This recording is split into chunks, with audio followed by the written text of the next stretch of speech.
Hey, how are you? Thanks so much for joining in. Lynn Sharif, and I have been doing a series called Girl, Please Stop It. And this is a series where I want to address behaviors that we as women who are in marital situations, I'm talking to married women, and I wanted to address things that might be challenging for women in their marriages. So on this week, I did a series on stop putting your kids before your husband. And please know that in this scenario, I only talk about those things that I've struggled with, and perhaps it might help someone else who may be in that same struggle. So if I can help one person, then things are good. So I shared a scenario many years ago where I had my son who was having a play date with another young man, and he and his mom were at the house, and I was cooking dinner because the kids were really hungry. So I cooked the dinner. My husband was home, but I started fixing the plates for the kids. Like, listen, they're hungry, they need to eat. And as I was doing that, my friend actually stepped in and she said, "Hey, babe, maybe you should fix the plate for your husband first over the kids. The kids will be fine." But I had never been, that thought process really wasn't even in my mind. And it was not in my mind because I have to give you background that I was a single parent for a period of time. So I want to speak to those ladies that are single parents who are now going into a marital situation. When you are a single mother, everything starts and ends with you. You don't really think about anybody else. It's you, it's your kids, it's that connection. So that was really the mindset that I was in. So when I came under the covering of my husband, it was a challenge for me to reorder my thinking so that I could consider where he might be versus my son. So that is definitely a word to the people who are single moms now moving into marriages, that reordering that thinking is challenging because, again, you have that intense connection with your children because you are all they have.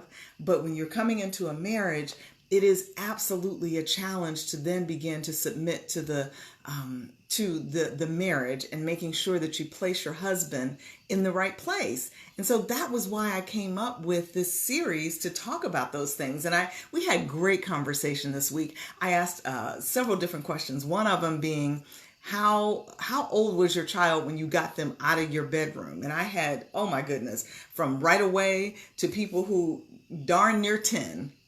But that's not really a struggle just of being a single mom. It really is a struggle for all moms. So I definitely want to speak to all moms in general. And when you're thinking about being a mom and trying to put your husband first, and just what if you are in a situation where you see something, because oftentimes we as women tend to be nurturers and men may take on the more the disciplinarian. So what if as a woman you see some discipline or something that's going forth that you feel might be a bit unfair? How do you handle that? And what I'll say, because that's certainly, I had it happen several times, and what I'll say is a couple things. One is to put down the mama bear thing, because if you come in that way, it will not go well. But to really season your words with grace and pray. Season your words with grace so that you don't say something that would be, because we as women, we have sharp tongues. I talked about that on last week. But also to pray that he would see your perspective, to say, "Hey, babe, I didn't really think that situation was fair, and perhaps you need to consider this or this," and really pray that if that is the right thing, that he would see your perspective. So that is a challenge that all women have to learn how to deal with. But then as moms, we also need to be mindful of what are the behaviors that we're exhibiting that may be enabling for our kids.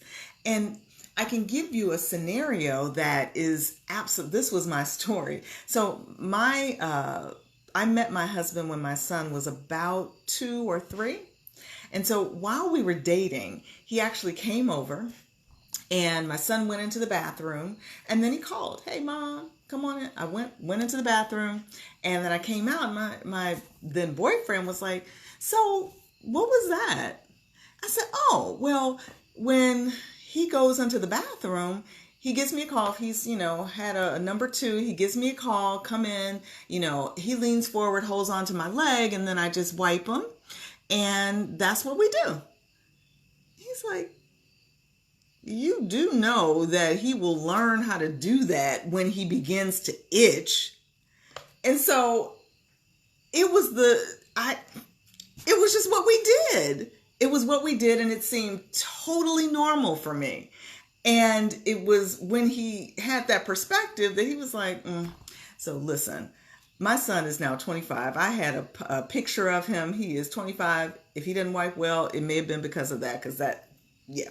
So I realized that I was enabling certain behaviors. And so it was interesting. My pastor actually talked about this. So let's, as women, really be very honest about the things that we do that might be enabling our children to stand on their own 2 feet and be independent people. And so that's super important. And know that for me, like I said, my son is an adult now, but it's still an ongoing struggle because I am very hardwired to be very focused on his needs. And so while he is living in another state, living his whole best life, I still have to be very intentional. Walk, chew gum as it relates to him. A scenario that happened on even this past week, my husband and I were in the cable store and we were just having a conversation about our cable service, and my son called and I didn't say anything. I just saw that he called. I just picked up and walked off. And afterwards, my husband's like, that was a little rude, a little off-putting. So it was a scenario where my hard wiring took me right back to handling my son's needs versus just saying, "Hey, but you mind if I take this call?" I really have to be very intentional about that. So I only talk to you about things that I also struggle with. So I just wanted to come in and say a few words. If you would like to catch the entire series, please go back on my social media, Lynn Lockett Sharif, and take a look at it. I always have my videos posted on my website, which is lynnsharif.com, as well as YouTube. And so please join me for my Marriage Monday on next week when I will talk about another thing in my series on Girl, Please Stop It. Thanks so much. Have a good night. Bye-bye.